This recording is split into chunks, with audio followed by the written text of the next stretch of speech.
A package marked Return to Sender by Manon Lyset. My neighbour is one of those annoying wannabe YouTube personalities.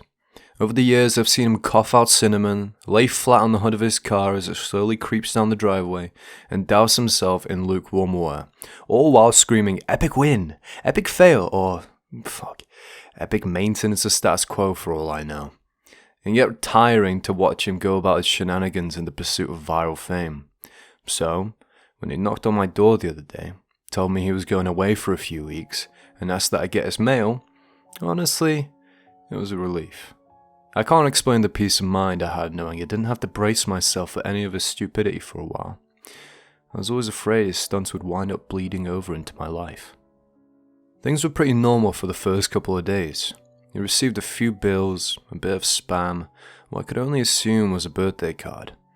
Then, one evening, I got home to find a cardboard box swing on his front porch. In big red letters was written Return to Sender. Now, I'm no small fry, but I admit I had trouble lifting the box on my own. It was really freaking heavy. Lugging it across the road to my house was even harder, and I quickly realized that there was no way I was going to drag it up the stairs and through my front door. I decided to leave his package in my garage. It wasn't like I kept my car in there. The garage door was a piece of shit that refused to open without a good thug and a whack. It was less trouble just leaving the car in the driveway than it was to fight with the garage door every morning and night. In hindsight, I should have set the package down while I struggled to open the tricky door. But you know how it is when you got a good grip on something. No point in setting it down if you don't have to. It was as I kicked the door for a third time that I lost my grip on the package, and it fell to the ground. I heard a light crack inside. Shit, I cursed. I hoped I hadn't broken anything important, but figured I just wouldn't tell my neighbour about it and let him assume the break happened en route.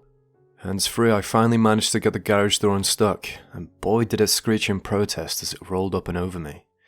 I dragged the box the rest of the way, setting it in the corner for whenever my neighbour would come back to claim it.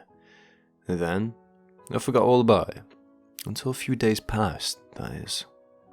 I'm not sure exactly how long it took for the smell to waft in from the crack under the garage to the house door, but it came in slow progression. It was a sickly sweet odour similar to a skunk, and for the first few days that I smelled it, I genuinely assumed that's exactly what it was. Roadkill that had left its mark on my house. It was only when I realised the scent was growing more intense instead of fading that I went looking for a source. And that's when I opened the garage door. And that's when the odour knocked me back, holding my nose. The culprit wasn't hard to identify. The only change in my garage was the box in the corner. I remember thinking it must have been one of those meat of the month subscription boxes. The meat must have gone rancid from being left out of the fridge for so long. How much meat could have been in there for the box to have been so large and heavy? An entire freaking cow? I covered my nose as I approached the box, a pair of scissors in my hands. I probably wouldn't have needed them to open it, as it had become soggy enough at the bottom to poke through with a finger, but I wasn't about to poke my finger into spoiled meat juices. The soggy bottom was the reason I had to open the box in the first place. If I tried to drag out a hole, everything would spill out on the floor. I was going to have to dump the pieces of meat one garbage bag at a time, and take them down to the dumpster, a process I wasn't looking forward to. My scissors tore through the tape along the top of the cardboard box. I thought the smell couldn't get any worse. As I flipped the flaps open, I discovered a whole new gamut of stink. It was like opening a burning oven, but instead of a heat wave, I was met with waves of piss, sweat, shit, and putrefaction. It was so bad that I staggered back and had to force down the puke beginning to guzzle out of me. I don't think I could have handled that scent mingling with the horrors coming out of the box. I'm not ashamed to admit I ran out the door for a breath of fresh air, but in the short time that I'd spent in the garage, the smell became so ingrained in the fabric of my clothes that it clung to me like a shadow. Nothing I tried could keep the smell in my nostrils. Not air fresheners, not a face mask, not 3 showers and a change of clothes. Every second that box lay open in my garage was another second the smell was allowed a foothold into my home. I had to bite the bullet. I returned to the garage, the flaps of the box still open, as though inviting me to look. I was prepared. A clothespin pinning my nostrils shut, a garbage bag in one hand, the strongest cleaner I could find in the other, and long rubber gloves to keep my skin from having to touch what was inside. But, as it turns out, I needed none of those things.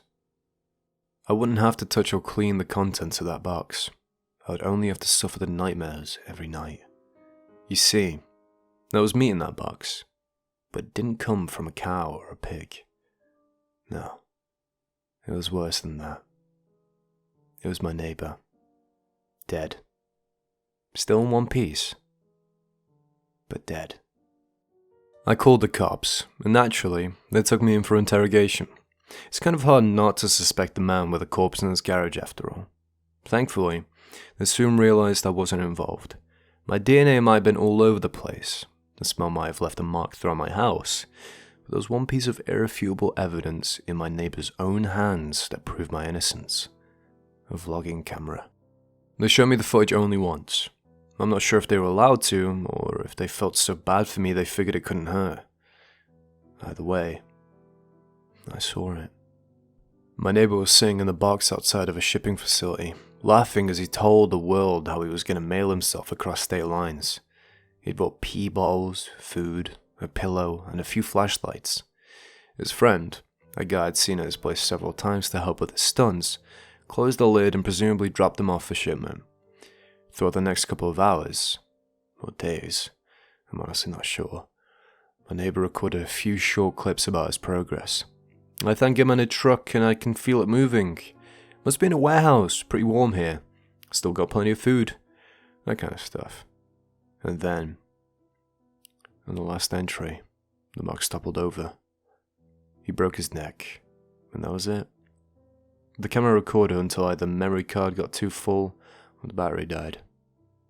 There's one thing I didn't tell the police after they showed me the video.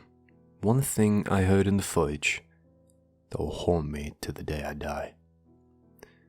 Just after the tumble that broke his neck, I heard the familiar screeching sound of my garage door.